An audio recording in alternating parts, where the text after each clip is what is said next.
Hey everyone, we're excited to bring you a new feature. Well, we really can't even call it a new feature. It's almost just an adjusted feature, but we think it solves a big problem. And that is when your mills actually pay for calls at a different rate than your normal delivery rate. So we actually have two different ways to handle this. And I'm going to go over the first one, which I think most of you will probably like to use, and that is through our automatic transaction adjustments. So first of all, let's create a sample ticket, which we already have here. It's a 30-ton ticket, and we just have one mill transaction on it. This is the delivery rate of $50, and that's at the full 30 units. There's no call yet. And so the way we're going to set this up is if you go to Transactions, Auto Adjustments. I already have it here, so I'm just going to walk you through it.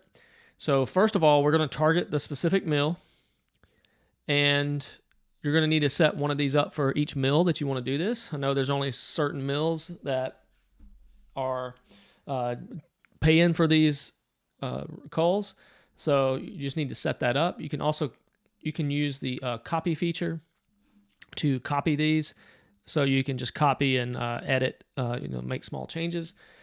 But the big change that we made to make this work is that, you're going to continue to use whatever account you want. You could use timber sales to add to your sales, or you could add it like coal sales, or however you want to do it. You're going to match it to the same receiver, so it's going to match this, the one that we are targeting.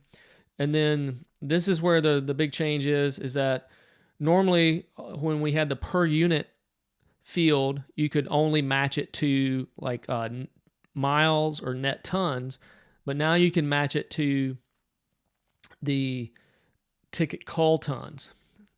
And then you're going to put in your call pay rate here, and you're going to save that. And so now we're going to edit this ticket, and we're going to enter a call. Let's just do 1 ton. Let's go back and view the transactions. And so notice it now created a new transaction for us. And by default, this transaction is going to get paid on the net adjusted weight, the 29 tons, correctly. And then our coal, our $1 per ton coal, is going to get paid on the coal amount. So it matches this coal tons here, and it's going to pay out this rate. And also, we're pretty confident that this is going to work really well with our auto mill reconciliation, because this is the way that most mills are going to send the breakdown in the statement. It's going to have 2 different line items.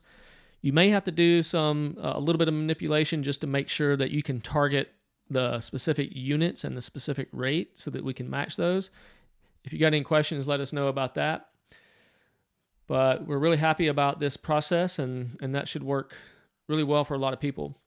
But we have one more option. If you don't want to do an automatic transaction, and maybe you just want to target a specific job, or you want to keep it a little more tightly coupled to your product, you can do that as well through a distribution. So normally, we're going to have the same ticket, 30 tons, $50 delivery rate. And if we go look at this ticket, we're going to see that it actually has 2 distributions. And you might be familiar with this by some of you might have used to do fuel adjustments this way. You might have done severance tax this way, but we're going to set up 2 line items for this mill, and this one's going to be $1, but normally this would be $1 times the net adjusted weight. But we have a new way you can edit the coal payment, and normally the options are just either don't pay the coals, which means you pay the net adjusted weight, or if you pay calls, you pay the net weight before the call. But now we have a third option where it's pay calls only. You're only paying the weight on the call, and it's call weight.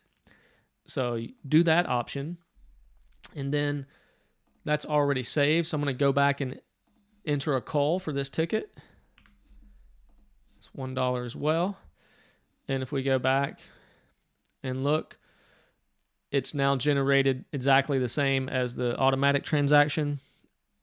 This is at the 29 units. This is at the $1 or 1 ton unit. This is at $1 per ton. So now you have the correct overall revenue, and you also have the 2 they're the correct units overall, and you have your correct rates.